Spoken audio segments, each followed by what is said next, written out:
Bienvenue. Aujourd'hui, on plonge dans les esprits de tueurs en série.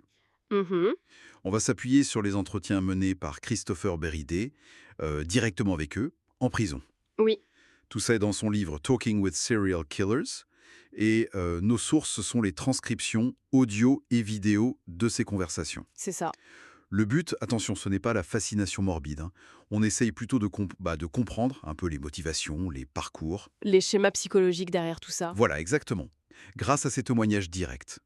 Et l'approche de Béridé, elle est vraiment, particulière, hein. Ah oui. Bah oui, obtenir cet accès, très direct, s'asseoir face à plus de 30 tueurs, Plus de 30. oui, et avoir des conversations, approfondies. C'est rare. Ça donne un aperçu assez unique de leur psyché et de leur vision du monde. N'aperçu qu'on n'aurait pas autrement, j'imagine. Exactement. Alors, si on entre dans le vif du sujet, il y a un thème qui revient souvent, on dirait.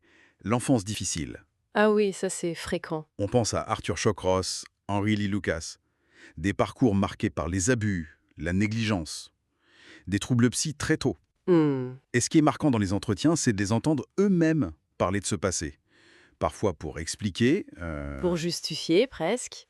Ou en tout cas, c'est une constante dans leur récit. Mais la façon dont Beridi les amène à en parler, ça révèle beaucoup. Comment ça? On voit les justifications, les rationalisations, ou parfois au contraire une sorte de dissociation glaçante. Prenons un cas précis. Eileen Wuornos. C'est une des rares femmes tueuses en série qui a été exécutée aux États-Unis. Oui, un cas très médiatisé. Son histoire elle est terrible. Parent ado, père criminel, elle est abandonnée par sa mère, élevée par des grands-parents abusifs. Et la prostitution très jeune. Voilà. Et entre 89 et 90, elle tue 7 hommes. Au début, elle dit oui, c'est de la légitime défense. Ils m'ont agressé, violé. Mhm. Ce lien-là entre ce trauma énorme et la violence de ses actes, ça pose la question terrible de la victime qui devient bourreau, non? C'est toute la complexité du cas Warners, oui. Elle a eu un diagnostic de trouble de la personnalité antisociale. D'accord? Et ces expériences de vie ont sans aucun doute joué un rôle majeur. Mais attention, tout réduire au trauma, ce serait trop simple. Oui, bien sûr. Il y a aussi la question de l'agentivité, du choix personnel. Même dans des contextes aussi tragiques, c'est un mélange de facteurs. Mais est-ce que Beridi, lui, il a senti chez elle une lucidité sur ça, sur cette dualité?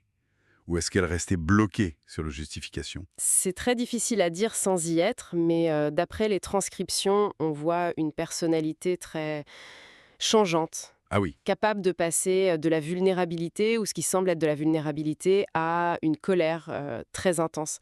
La limite entre la souffrance réelle et la manipulation, elle semblait parfois assez floue, Délicat. très délicat. Si on change de profil, Kenneth Allen Macduff. Lui, c'est un autre aspect du problème, la défaillance du système. Ah oui, Macduff, c'est un cas emblématique de ça. Brutal depuis très jeune, triple homicide en 66, condamné à mort, peine commuée. Mm, mm. Et le truc incroyable, c'est sa libération conditionnelle en 89, alors qu'il avait un profil hyper dangereux. Oui, et il y a des suggestions, d'après les sources, que le système de libération conditionnelle au Texas à l'époque était euh, un peu corrompu, C'est ça. Et le résultat? immédiat, catastrophique. À peine dehors, il recommence. Une brutalité. C'est Raffia Parker, Melissa Northrop, des noms qui sont restés. C'est terrible. Ce cas, il montre vraiment les dangers quand l'évaluation du risque au niveau institutionnel échoue complètement. Ce n'est plus juste l'individu, là. C'est le système aussi. C'est aussi le système qui a failli, oui. Son exécution en 98, ça met fin à son parcours, mais Ça laisse des questions en suspens sur la surveillance, la réhabilitation. Et Macduff, c'est un exemple, mais il y en a d'autres très différents dans le livre, non, Evelyn? tout à fait. Berrydy a parlé à des profils très variés. Comme Michael Bruce Ross. Oui, L'étudiant d'une grande université, l'air tout à fait normal. et qui cachait un sadisme sexuel effroyable. Ou John Martin Scripps, le touriste de l'enfer. Ah oui, celui qui utilisait ses compétences de boucher. Exactement. Donc des profils très divers, des façons de faire différentes, mais ce qui ressort souvent des entretiens de Berridé, c'est, Le manque de remords. oui, souvent un manque de remords assez déconcertant ou alors des justifications très alambiquées pour essayer de donner un sens tordu à l'horreur. C'est peut-être ça un des points communs les plus troublants. Donc, ces face-à-face, c'est bien plus qu'une collection d'histoires glauques, en fait. Ah oui, largement. Ça nous met face aux extrêmes du comportement humain, aux causes possibles, les traumas, la psycho, mais aussi aux ratés de la société, de nos systèmes. Il nous rappelle surtout la complexité qu'il y a derrière l'étiquette facile de monstre.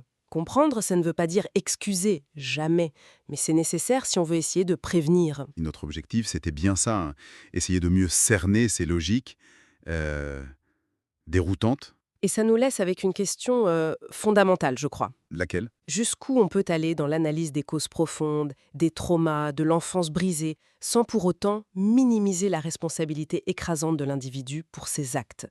C'est une tension qui reste très vive après avoir exploré ces vies marquées par l'obscurité.